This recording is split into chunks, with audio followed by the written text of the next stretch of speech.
three different sites. Just do it in one site. So it was actually just a matter of building a product that was more convenient, right? At the end of the day, you don't Hello? something that already exists better or easier, and you'll make a lot of money, right? So that's what Creo was at the beginning. We just said instead of making these ChatGPT videos on ChatGPT, you can just do them on Creo, and it's a lot easier to export the video. So there's small things like that. So I do believe that you can build products that are convenient, and they can do well.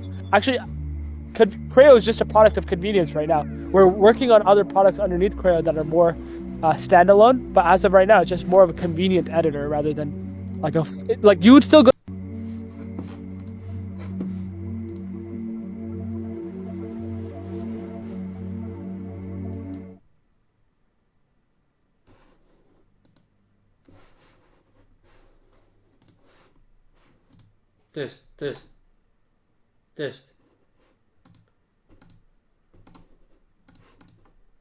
Test.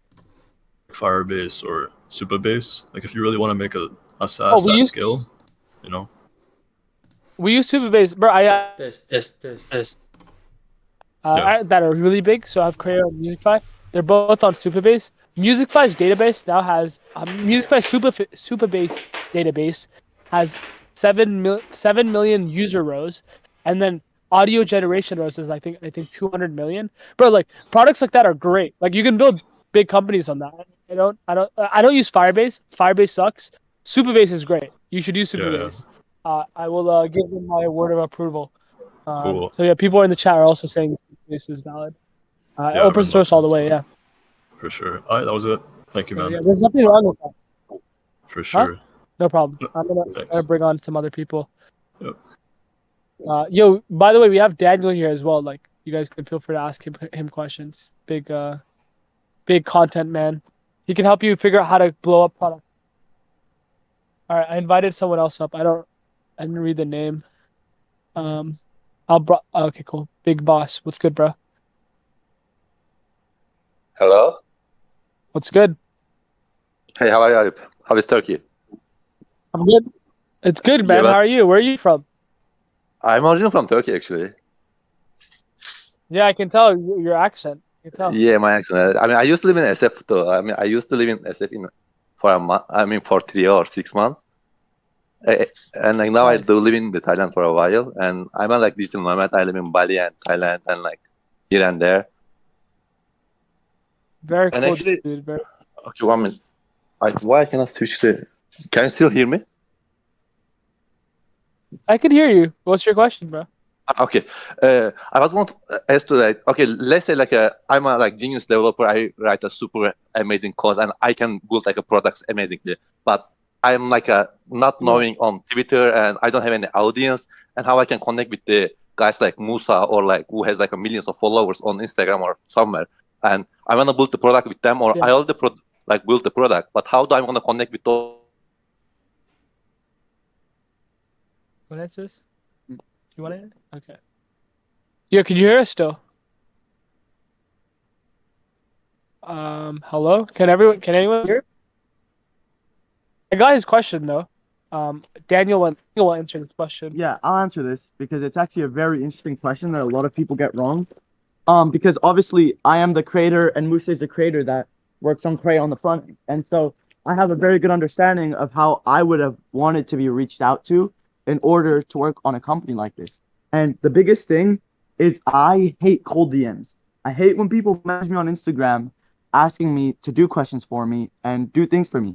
The best way to get access to a creator who has sort of magnitude is by using a mutual connect. And a mutual connect is the best way to get access to someone in that way. And there's a couple ways that you can do it. For example, what I've heard a lot of people do is pay my friends like $50 to put them in group chats with me. I've had people do that. And that interests me. The reason it interests me is because if someone's willing to go the extra step to get mutuals who I have to get in contact with me, it shows that they're serious.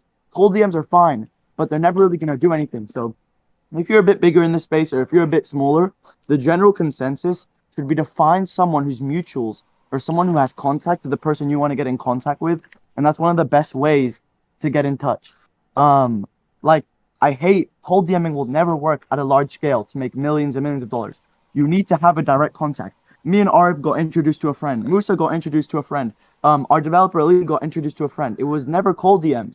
It was actually taking steps to get introduced to people that you think are going to be valuable. And if that costs paying $100 to a mutual, then that's what it is. But you have to get in touch. I think another thing is, like, if you don't want to, if you want your people to respond to, like, for example, if David cold DMs someone now, and I cold DM someone now, it's different. They respond. Yeah, and that's just based off of credibility, right? So it's either you have that warm connect, or you just have a lot of credibility, right? So figure out how you can build credibility. Maybe build something big with someone else. For example, if I DM an influencer now, I can just cold DM them and they'll respond because they know I've done X, Y, Z thing with someone else before, and that's somehow a mutual with them. But I don't need them to intro me.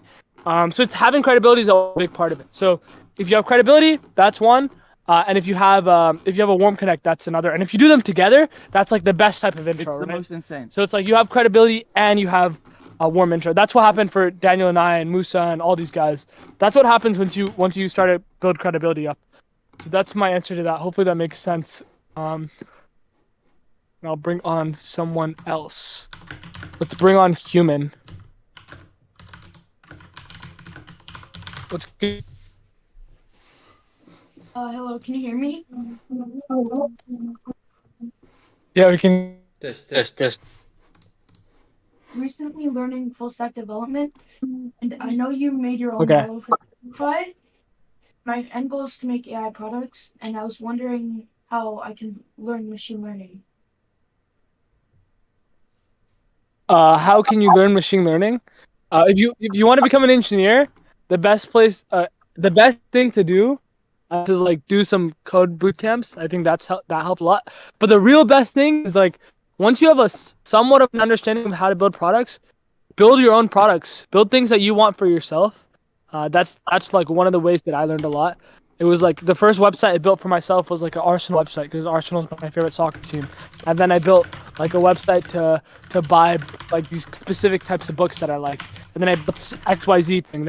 I spent a whole year after like working at BuildSpace just building products for fun. Like there was a whole time where I was like, all right, cool. Like GPT-3 came out. Like these OpenAI models are coming out, and not the models, but like there's so many open source models that are coming out. I want to build stuff with them, and I just started doing that, right? Like having fun with cool pieces of tech, and it's very easy to implement. They're like one line of code implementation, and just building projects with that was really fun, and just sharing with your friends and getting the reaction. And then once you have momentum, you'll slowly start to feel like you want to do more of it because it just feels good. So that's number one. It's like I would do one is like if you have no understanding, do some boot camps, watch some videos. All of the Stanford interviews, the Stanford and like all these other big schools lectures are all on YouTube, so you can go watch them.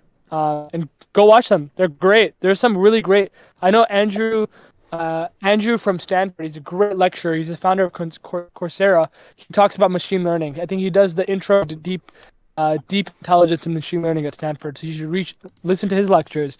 Andrew, like whatever his last name is. He's great. He's very high level though. Like, actually no, he's not. He's actually very deep. Like, if you don't have an understanding of how to write code, you won't be able to understand that. But there's many courses that help you get to that level, and then once you're at that level, there's still a lot of content. So for example, for me, like I also consume content every day and try to learn what's going on in the tech space every day. There's a YouTube channel called Fireship, one of my favorite YouTube channels, and all they do is just every single day they have a video explaining like what's up in tech today, like what new models came out, what new infrastructure stack. Like they just did a whole section about like the CrowdStrike attack this week, like that caused all the airlines to like go down and all these Microsoft machines to go down. So it's like always try to keep learning as well. Yeah, build products of your own. Do a coding bootcamp, and then if still that's not enough, find someone in this community that can help. There's a lot of people that would be more than happy to help you in terms of learning how to build products and coding and whatever. Just putting you in the right direction. Mm-hmm. And like for the channels like Fireship example, they all recommend that I start learning Python. And so like What did you say? Sorry. It's like so far, like based on what I've researched, everyone's recommending Python if I want to start with machine learning. And I was just wondering like what language to build Musicify, and can I eventually start deploying my Python like models in the browser? I mean, Python is like I've never built like I know you can build web apps with Python and like you have to use like Django for like front end and stuff like that, but I've never done that. So like Python is usually more like ML side stuff. But if you should start with that. Like that's actually harder than like the front end stuff. Front end stuff is actually easier. But like Musicfy is like we do use a lot of Python. And then we use and then we just use Next.js, right? So there's like we basically built our own API that runs like these models, and then we just call that model to our front end, and that's it. So there's like two elements, right? Like a back end and a front end. And the back end is usually very Python heavy, especially with machine learning stuff and ML stuff. And then the front end is just like Next.js, React, and then you just like have like a database with like Supabase, and like that's pretty good. It's pretty simple, you know. It's not too complicated at the end of the day, if you know what you're doing. But if you don't know what you're doing, it's very, very complicated. So it's like recommended to use Python as like a backend, like in the backend. I mean, Python is like just like it's a fast compiling language. So it's like if you there's even faster compiling languages, but Python is just like the easiest to learn because it's what is it called? It's easier. It's like very close to English, so it's easier to learn how to run Python code than like Rust or C++. Like you can get even lower level, which is like C++ and Rust, but like that's like super hard to fucking write. Like it's very hard, and it's just like. Usually the engineers that know Rust or C++, they only know that specific language because it's so hard. And then there's like Ruby on Rails, which is even faster of a compiler. Like there's like it just gets more and more complex. But Python is like the simplest version of like, I guess like a backend language, I guess, for running models. And did you also build models for like Creo? We haven't built any models yet. I mean, there's a few models we're leveraging that were open source and some APIs, but for the most part, no. I think someone just wrote the right response in the chat, which is just kind of learn Python and learn JavaScript and TypeScript, and that's kind of all you need to know. But it sounds like you're really young, so you have like a lot of time, but like don't also let that get ahead of you. Like don't think that you have a lot of time. You do at the end of the day. You know? I just have like one last question. Go for it. So I saw you doing an interview, and in the interview you said that the best place to start if like you don't know how to code or anything is to like message a developer and message someone who has distribution and kind of like set up like a project with them. But I was wondering if like someone who like just started and doesn't necessarily have anything to offer, why doesn't the developer just go directly with the distributor? Like why would they let me get 30% of the company? Yeah, that's the thing, right? Like most people just don't know how to like talk and negotiate. Like that's like a big part of the world. Like you'll realize like a lot of like oftentimes and I don't think you've realized this yet, but the people you will work for are often not as smart as you. Like you're often most employees are smarter than their employer. And that's just part of the world, you know? It's like just knowing how to understand how to like control people and or just negotiate and just like that's a big part of the world, and you're gonna have to learn it. I guess like, I mean, you do sound really young, so I don't think you'd like have seen that yet. But the world is it's an interesting place, and just because you're smart doesn't mean you're gonna run a company. Oftentimes, the smartest people that are like technically smart, like in terms of machine learning, are just people that are writing code for Google, you know, and like that's kind of how it is. So yeah. Yeah. Okay, thanks a lot for your time. No problem, bro. Sounds like you're how old are you? I'm just curious. 14. Oh, sick, bro. Sick stuff, dude. Sick stuff. That's awesome to hear. All right, cool. I'm gonna bring on someone else. All right, thanks. Bring on Mo. I really like that kid, bro. No, he's cool. Hello? It's good. Good. How you doing, man? Good, man. Okay, yeah, I just have like a couple of questions for you. So I know you were talking about like. By the way, yeah. Just so everyone knows, my computer is at 13%, so I don't know how long it will last, but go for it. I'll go super quick. So I know someone was talking about go high level, but yep. How do you feel about like no code or like starting off as like an agency just to see if there's like a bunch of demand? Because I saw you were working with influencers and only like, yeah. Yeah, you know Brett Malinowski? He like has like this go high level agency, and like supposedly I mean I talked to him a few times, and he was telling me like they make good money with it, and that's I think like maybe like 10, like I don't know, 50, 60, 70K. I don't know how much a month, but it's just not something I would prefer to do, right? Like you can definitely go make money doing that. It's just that is that what you want to do? Because at the end of the day, you do have to remember. I just hate agencies because agencies are just like you basically every client you have is technically a boss in a way. Like they're paying you and you're working for them, and if you don't deliver, they can bitch on you. And I just hate that setup. Like I don't want to have 15 people that tell me what to do and tell me like, oh, this isn't good enough. So that's just how I am. But yeah, you can definitely make money doing that if that was your question. Oh, no. My question was like just like to test demand. I don't know. Do you know like Lemlist? Like I do Lemlist? know Lemos, big fan of Lempire, bro. Yeah. Because he started off his company as an agency just to see, just to find out like softwares he can improve and see if there's like demand for his product. And then he like kind of shifted his company towards the software Yeah, Guillermo's company. really they did like $20 million in revenue last year. They're Yeah. sick. Those guys are sick. He actually his head of product did a talk like 2 weeks ago on YouTube. You guys should watch it. I'll send you a Is link it to it, Mo. Or actually, I can't. The one at I think SaaS Talks or something. SaaS. What'd you say? the warm is I think it's warm outreach. I think he had that like maybe a week ago. Yeah, that one. No, no, Yeah. not the one Guillermo. His head of product did it. Head of product man did it, and he Oh, kind of and breaks down their philosophy. Yeah, I'll try to find it. It was yeah, you feel free to head out. And it was a okay. really good talk explaining like how they think about like products and like how they think about like their. Actually, they don't. It's not as much of an agency as they say it is. It's more of like, Mm. all right, we built this product. We thought it was good. Like, let's find. It was more like, all right, cool. Tweet Hunter is cool. Let's buy it. Tweet Hunter makes 300K. We realize the users in Tweet Hunter want to use it for LinkedIn. Let's build a LinkedIn one. Tapolio. Tapolio now has 300K MRR because we just tell the people on the Twitter one, Tweet Hunter, to use this LinkedIn one. So it's like they realize like documenting your products is like a big part of the industry, and they just got really really good at it. Yo, Mhm. Daniel, there's towels over there. Yeah, so And that then was that. I know you're big on like influencer outreach, but how do you feel about like ads and cold outreach?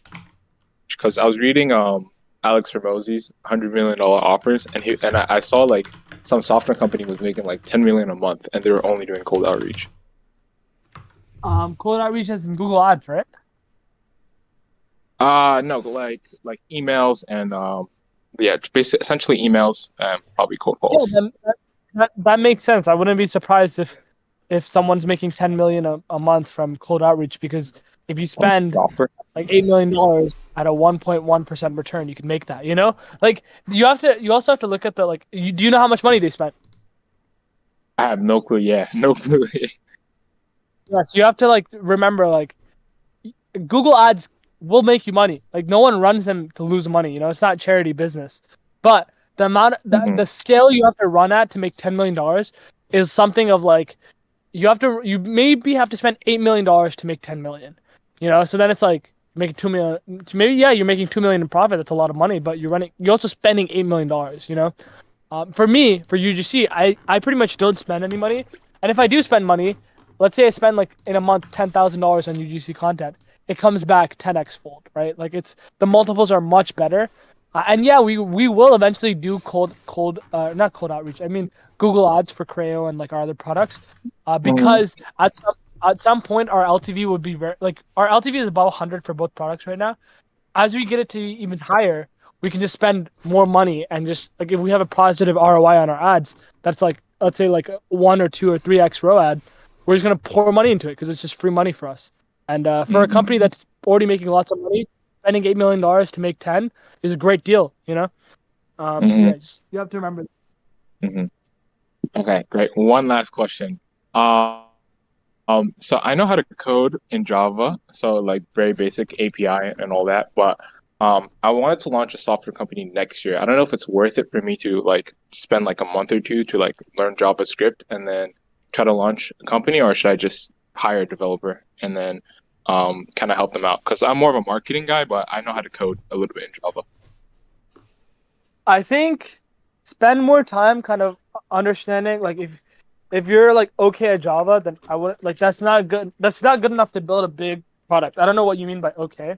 Okay could mean like I know how to like write a few things, but I don't know what that means, right? So here's what I would do. First of all, I don't get the timeline of like why you have to do it in a year. If you just partnered with someone, you could do it tomorrow. So that's another thing. Your iteration cycles are a lot faster. Also, by the time like it's a year, maybe that idea that you wanted to work on or the advantage you had now, like the timing. Like I have a big philosophy, which is like if I want to do something, do it right now because you never know if you're going to be able to do it later. And you're able to do it right now. You're just like convincing yourself you can't because you don't know how to code, and that's fine. But there's many ways to get around that barrier. Just find someone that does know how to code, or even figure out how you can just learn very quickly, which is like probably not the optimal route. But the best way I think to do it is find someone that does know how to build good products, partner with them, and I've talked about this many times, so I don't need to really repeat it again. But you kind of know that whole thing, right? Yeah. Thank you so much, man. Yeah. So I would recommend that. No problem. By the way, I'm getting out of the pool. I'm going inside now, so just give me a few minutes. But I'll bring on someone else. Yep. Single clap, bro. Bro, single clap. Ask your questions on the call. Let me bring on Matei. Ty. Hey. So what's good? Can you hear me? Yeah, I can hear you. What's good, bro? I don't know why you went to my earpiece. 1 second, speaker. No worries. There we go. Cool. How you doing, brother? Thank you for bringing me on. I'm good, man. How are you? I'm doing good, bro. I'm doing good. Now, I have a question for you. So we spoke actually several weeks ago. I remember. You have a YouTube channel. I Yes. remember. Yeah, that's me. So I launched a product. We have some great usage. We got good users.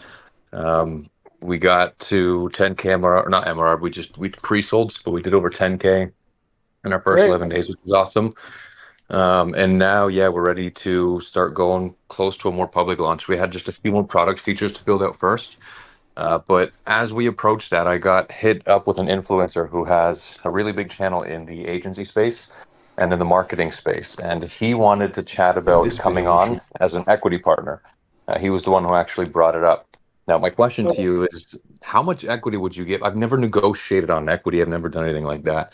So I don't know, like, do I sell myself too short? I obviously have big plans and aspirations. I'm also the one that's leading the technical team and the dev team and the product growth and the product development. So, like, how much would you give an influencer like that to help with distribution? It depends, like, how much, like, okay, so the way I think about it is, like, how many X's can they do for your business? So, like, all right, is this influencer someone that can 10x your business? If yes, then give them like a lot. Like that could be like 25%. 25% for me is a lot. And maybe that's not a lot for you guys, but that's a lot for me. And that's just to have more leverage. But maybe because you don't have as much leverage, maybe this is like your first product or whatever it may be. So you could maybe do like, let's say instead of 25%, 35%. But that's only if they 10x your business, But if they don't 10x it, which most likely they're just gonna bring in a few more sales or whatever it may be. Depends on how big this person is. I would be looking at the 5% mark. Like genuinely, like less than 5% for someone that's even like okay. Just because like this is not an opportunity that they're gonna have, and the fact that they're coming to you asking for equity is actually giving you a position of power. But I don't know if you realize it, because they want something that you have that they don't have. Most of the time. Like when I'm negotiating with creators, it's oftentimes the inverse. It's like I want something that they have, and equity is the way to get it. And somehow in the conversation you can make them feel like, oh, cool, like they want to be a part of this company too. But you're already in that position. You're already in like, all right, they want to be a part of it. You have leverage. Whatever feels right to you. So I would say like if you can get him, like it depends. I don't know who the creator is. I don't know like the whole market. I don't know the product. There's a lot of like I don't knows here. So it's really much up to you, but I wouldn't do anything big. Like I wouldn't give them anything close to what you have, because what they're gonna do is most likely not gonna be the same. But the reason I gave Musa and like Daniel a little bit more than most creators is because I knew that they would be doing way more than just content. These guys are responsible for a lot of other parts of the company, because we're building a bunch of other internal products and they're leading those teams as well. So that's why it's different. So it's like you have to figure out like, hey, this is what you're doing. As long as you agree to doing these things, like and the equity is vested, I'll give you this much, and that's pretty much it. Yeah. Okay. Fair. I appreciate the wisdom. No problem. Yeah, that's it for me. I'll let someone else come on. I know your battery's running out. Enjoy your No trip, worries. brother. Appreciate it. I just came inside to charge my computer, so Okay. we're all good now. It's good, bro. Single clap. Bring you on. Yeah, what's up, Arb? We actually met at BuildFace demo day most recently. I know you, bro. Oh, okay, I know sweet. you. Yeah. I was just curious about like You work was that? with what's his?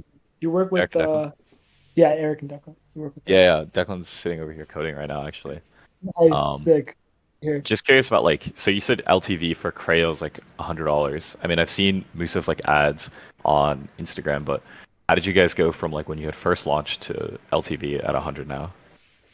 Yeah, so it's very fast, right? One of the ways that we did that, and like this is a strategy I think a lot of people don't employ, is like defaulting to yearly plan. Mhm. Because we get every day, I think we get maybe 30 people that sign up for a yearly plan, and the average price for a yearly plan is like $400. Right. So like 400 times 30, it's like a lot of fucking money. Mhm. So that's one part of it. That like bumps up your LTV of a user way higher than a lot like what it would be. Second, we also have a lot of win back flows and churn flows. Like if you pay for a product and then try to churn, like we'll offer you a month free. Right. Like literally, we'll be like, hey, there's a questionnaire, and if you press on the questionnaire, oh, I can't afford the product, right? It's too expensive. It's out of my budget. We'll give you a month free. If you say the product is not good, then we'll be like, hey, for the next 3 months, we'll give you 50% off, and we would love to get on a call to hear your feedback. So there's a lot of like stuff that we do to like also reduce the churn of our users, because the type of users that we're promoting to are just like they're like lower quality users in a sense, because they're coming from content that's more about making money, and that often leads to lower quality and higher quantity users. Yeah. So we do have to play a risky game there, but other than that, that's kind of like a few strategies we use there. Okay. That makes And then another thing is like, I've gotten in contact with a bunch of influencers at this point. And then just like getting them like across the line of like signing and starting has been like big issue. Any advice on that? Yeah. Managing influencers is hell, bro. This would be more of a question that Chris would answer, but I'll answer like on his behalf. Chris runs like all of our influencer marketing campaigns and just works with these creators. A Right. big part of it is like, you have to automate it to an extent. For example, Chris has a few other people underneath him that like, all right, these are the 5 influencers that you're responsible for, and if you just haggle enough people enough times, they'll get stuff done. Yeah. But if it's just one person and you're trying to manage like 10 different people or 15 different people, 30 different people, it can just get really, really draining and really just like a lot of people don't respond, they don't do this, don't do that. Also, just making it clear, like, hey, look, like here's the contract. We're gonna give you X amount. Just being very direct, like, all right, no, like we're gonna give you $300 to post. If you post us more than this number, then we'll give you like another $100 or X amount, whatever it may be. That helps a lot, like having clarity, because you waste so much time in negotiating. That's like a big part of it. If you negotiate with every person, you just waste a lot of time. So if you have an understanding of people's accounts and know their value, that helps a lot, because you can just go into it with like, here's our number. If it's close, that works, then it works. If not, let's just find the next person, right? You don't have to like keep working on that same person if it doesn't work out. Yeah. But No, yeah. we were at that place with like a couple influencers, like a couple million followers. They had contracts sent over to them, and then just like delay, and then they're like in Miami, and all of a sudden they're not interested anymore. Yeah, sounds about right. Yeah. All right, sweet. Thanks, Arb. You guys are in that stuff? Yeah. Well, we're in Berkeley right now. We have a house. Cool. All right, I'll see you around, man. Later, man. Let's bring up Tisharlog. Yo, am I audible? Yeah, I can hear you. Go. What's up? Yeah, doing great. It has been like a year since I'm following you, by the way. Quick 2 questions. First one is on the side of community building. Like I've been building communities for the last 3 to 4 years. But one thing that I personally noticed is like after a point of time, sustaining community or not letting them get bored is a challenge that a large sum of companies have been facing in almost all the sectors. So Like, what do you do personally, or let's say you'd suggest a community builder or an organization to do to not let their community be bored? So this is more of a question around community building, right? And like how Yeah. do you keep a community like in tech? Honestly, I'm not like really good at building communities. I don't think. Like, I've been trying to build this community for a year, but I think it's a big part of it is one, like having having a consistent funnel of users coming and joining that community is a big part of it. That's one part of it. It depends on the type of community you're building, right? Like it could be a closed off community that's only like 15 people, but those 15 people just talk to each other a lot. Or it could be something like this where it's like I'm trying to build a community of people that are trying to build SaaS tools. And then one is like people are joining every day because of my content. So there's a funnel. Then second, there's people in here that provide value, and so I provide value in some ways, whether that's like these talks. Someone else will give a talk explaining something. So there's providing value is the second part of it. And then three, I think it's like having like genuine support and like people in the community that are genuine. Like we try to ban anyone that kind of is like super like disrespectful or posting weird shit in this Discord like instantly. So like trying to keep the community clean in that sense. Those are like three good ways to think about it. I think a big part of building community is just be really consistent. Like it's very hard for me. Like for me to show up on this call, it's like I don't really gain a lot from it, if that makes sense. It's just like I'm doing it because like I'm building a community, you know? That's like how I have to look at it. Like I'm not making any money. I could be doing many other things. I could be swimming with my friends outside, but I'm answering people's questions because I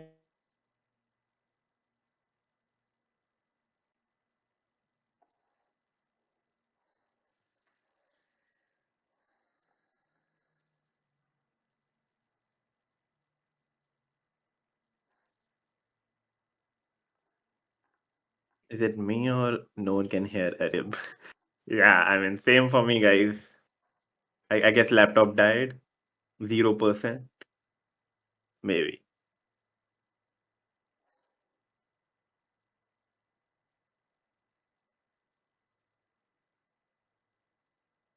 But yeah, till a great extent, I got my answer, so I'm happy.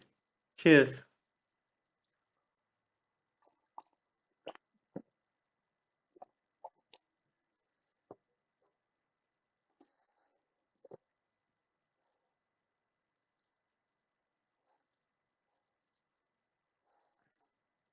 Yeah, I mean, I don't mind hosting the call, cause to be honest, I have done so many calls. I'm like, after a point of time, okay, what to do now? But yes,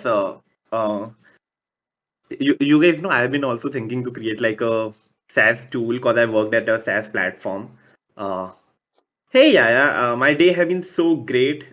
It's like the best day ever, to be honest. Yeah, like I spent time with my family after almost a year. I came back.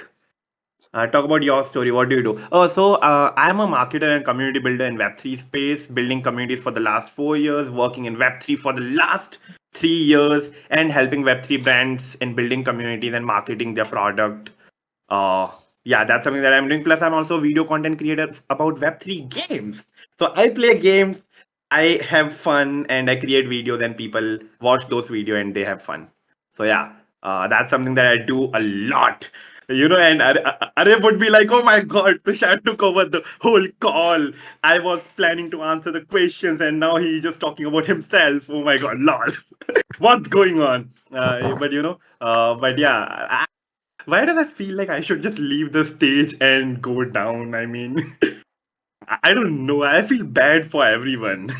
But yeah, chill scene. I guess Arib is going to join very soon, and we'll just wait for this. Wait for Arib. By the way, did you guys saw Arib's latest tweet? He mentioned that there's an extra chair on the table, and I guess Creo is hiring. I'm not sure. Chris, you are enjoying. Let's go. Now I'm happy. I got Chris validation. Now I'm happy. I'm Chris approved. Tushar is Chris approved. Let's go. Freaking amazing. I think I follow you on Twitter. Cool to see you here. Hey, Aryan, let's go. Thank you. Talk about your clients, Tushar. Yes, Adarsh. If I have to talk about my clients, mainly it have been layer 1 blockchains, which include Flow blockchain, Venom blockchain, TreasureNet. TreasureNet is a real world asset blockchain. I've been working with GameFi infra and like a pub deck since the last 6-7 months. Yo, Arab, you are back. Are you going to come back on the stage? Because people are now confronting me, asking me, Tushar, how's your day? Asking me, tell about your clients. I don't mind telling, but I don't want to feel bad or guilty about, taking over the whole call. Is the accent fake? I wish, but bro, it's not. I accidentally got this accent. Now I have it. This made my day. Lemma, let's go, Arib. I made someone say that's my happiest moment of life. Okay, I mean, am I the host? Can I take Arib on the stage? I don't know. Because I can't see him in audience for some reason. Tushar, put me on the stage. Ash, I'm sorry, but do I even have the power to like bring someone on the stage? That I'm not sure. Uh, no, I don't have power to be on this to send someone on the stage. Can you code? You technical? No, I'm the most non-technical person. One thing I'm good at is bringing sales and bringing users to the products, and that's something that I do like no one else. So yeah, that's like my personal specialty. But I have friends who are like crazy coders. So whenever I have to build something, I just go to them. I'm like, bro, let's build something cool, and they are like, sure. And now I have all of you. So, whenever I will have a cool idea to build, I'll just come to you guys. I'll tell you guys that let's build this. And then we'll take. How do I join the stage? Lol. Arib, I don't know. I mean, don't you have a role to directly join the stage as a speaker? That's what I assumed you will have. Okay, guys, we are just going through this very small technical issue, but Arib will join the stage very soon in just a couple of seconds. Yeah, Arib, probably you can raise the hand and I might be able to add you. Okay, I can't. I don't have the power Yo, to. I didn't realize I could add Let's myself. go. Yo, guys, I was speaking, and all the electricity in the entire village disappeared. So I apologize for the inconvenience. So now I'm outside barefooted next to the breakers, trying to figure the situation out. Here, I'll try to see if I can. I can't even joke. This is so bad. Yo, this is our villa. I don't know if you can see. I don't know. Can you guys see it? I don't know. I'm reading the chat. It's Yeah, it's like dark. completely gone, dude.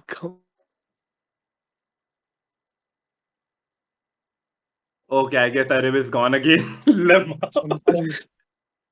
trying to figure this out. Yeah, great time for you to go down. So hold up, let me see if I can figure this out. Fuck, it's so hot.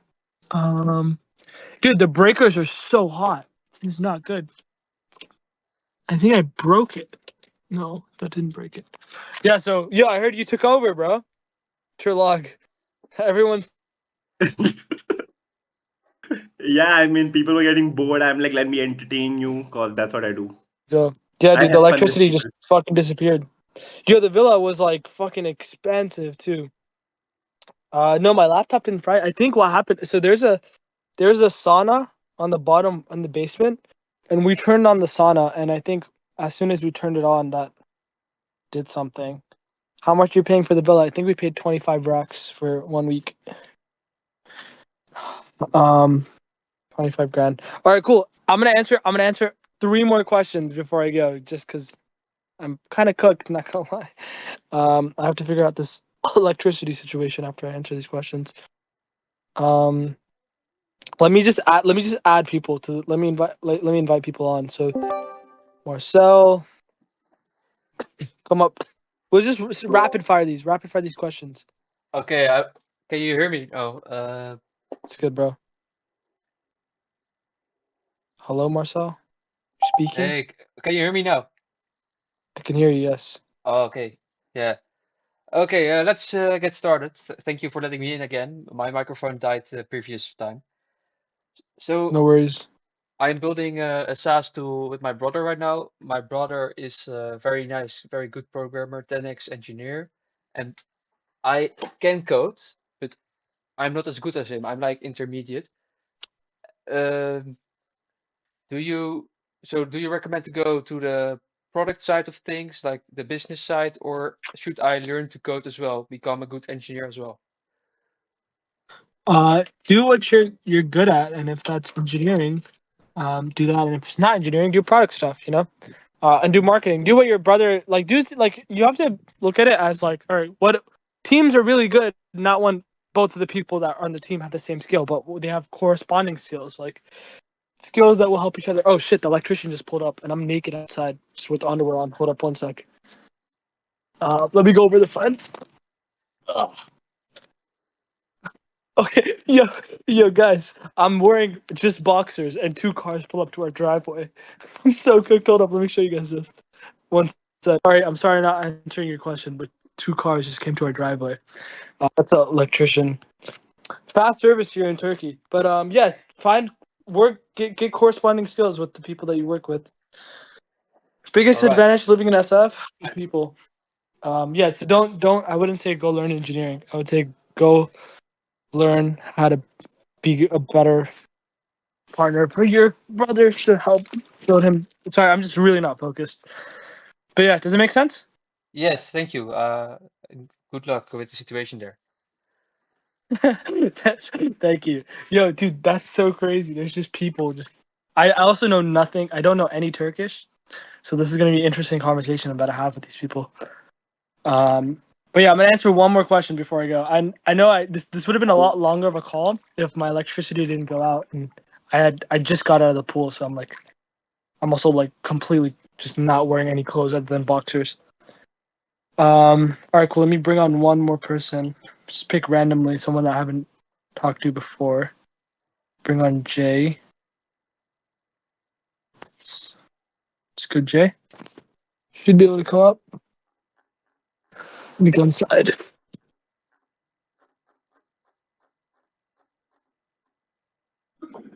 Hello. Or Jay's not coming up. Yo, Charles. Oh, Halim, can you go talk to the people there? Yeah. Yo, freaking. I can't hear you, Jay. I don't know why. Let me bring on someone else. I'm gonna bring on. No, I mean. Well, actually, I'll bring on you again.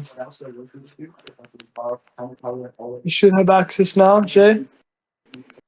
Come up, and then I'm gonna bring on someone else. Yeah, this is the last question because I'm actually. There's like a lot of shit going on here that I have to sort out. The things that I'll do for fucking people in the community. Waji, or Waj, the guy with the Bored Ape thing, brought you up. Come up. What's good, bro?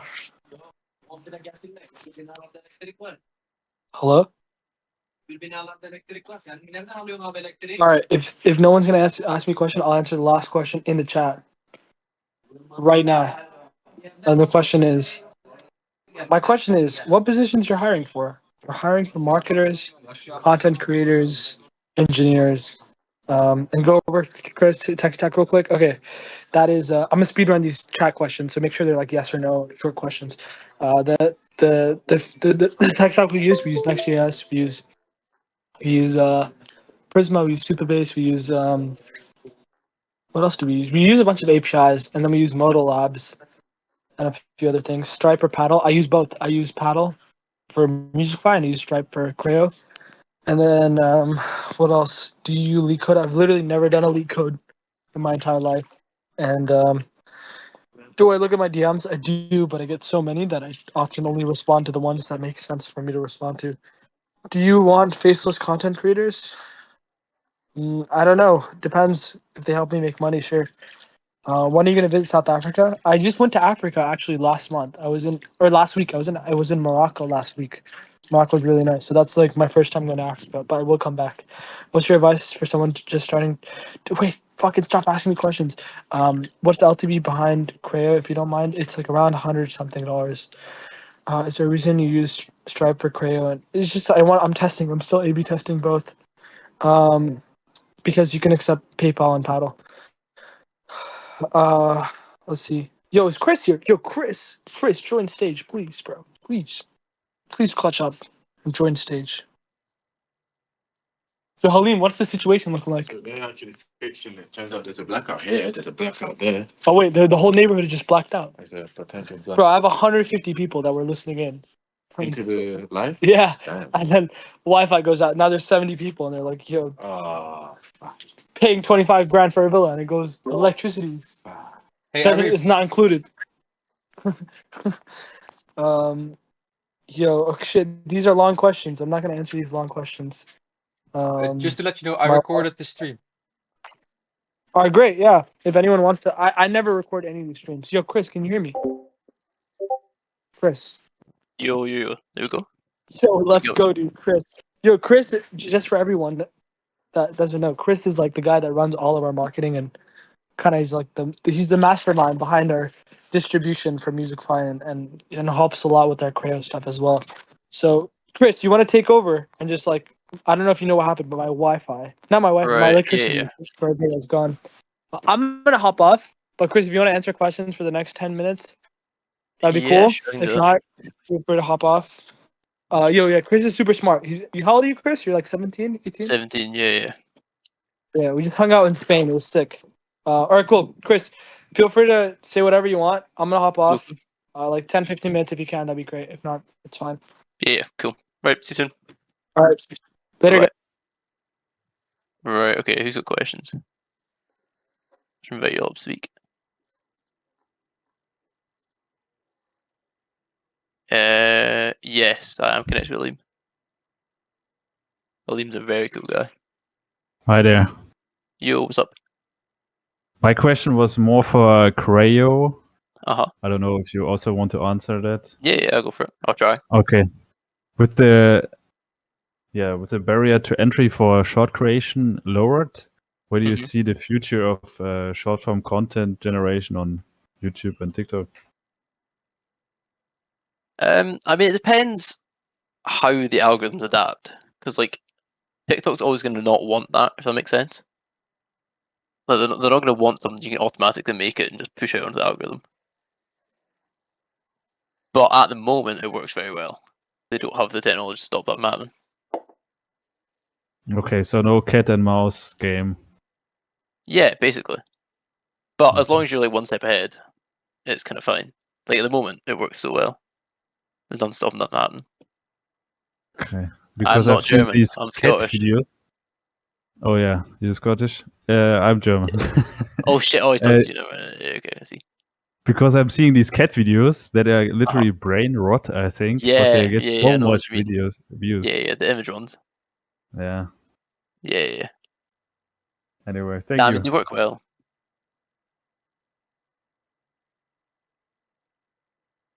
Who else has questions? Let me see. Hello? Yo, what's up? Yo. So, wait, are you based in the Bay? No, I live in Scotland.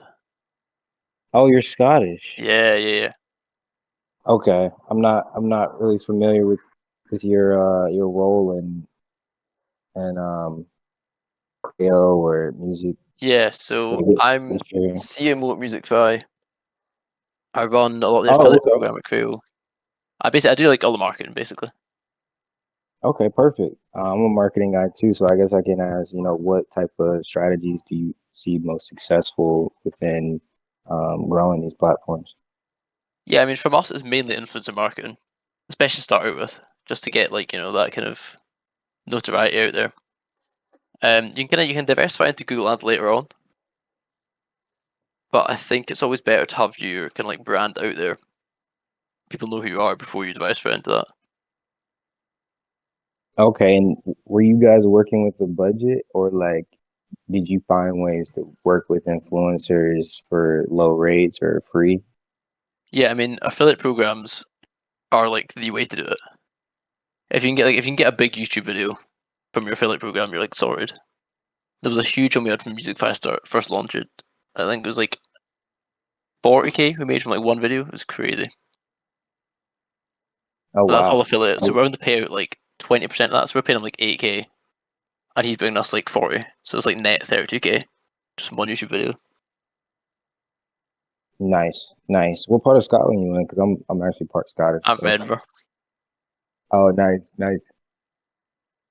Where about your ancestors from? I like the Highlands, like Inverness. Oh shit. Okay, yeah. Cool. Wait, what's your Twitter? I'll drop it. I barely use Twitter to be honest. I use Instagram a lot more. Oh wait, what's your Instagram then? That's my I'll drop them platform both. too. Give me a second. Oh, somebody's asking me questions in the chat. Oh shit. I mean, I'm an athlete, so I grew my personal following from being really fast, and then my tech company, we repurposed a lot of videos, and Mark Zuckerberg blessed us with the algorithm, and we've done like probably 80, 90 million views organically. So yeah. Anyone else want to speak? Yo, how's it going? Yo, what's up? Yo, just not much, just chilling, man. When I heard you're the marketing guy, I really wanted to ask you this question. So I know you guys do influencer marketing, right? Yep. But then you also do some sort of other types of marketing, right? Yeah. My question is, what would be like the first thing you'd spend money on, like the money that you guys make, to promote, like to further get more users? Definitely influencer marketing. If you're first starting out, 100% influencer marketing. Just hire influencers? Yeah, because for SEO,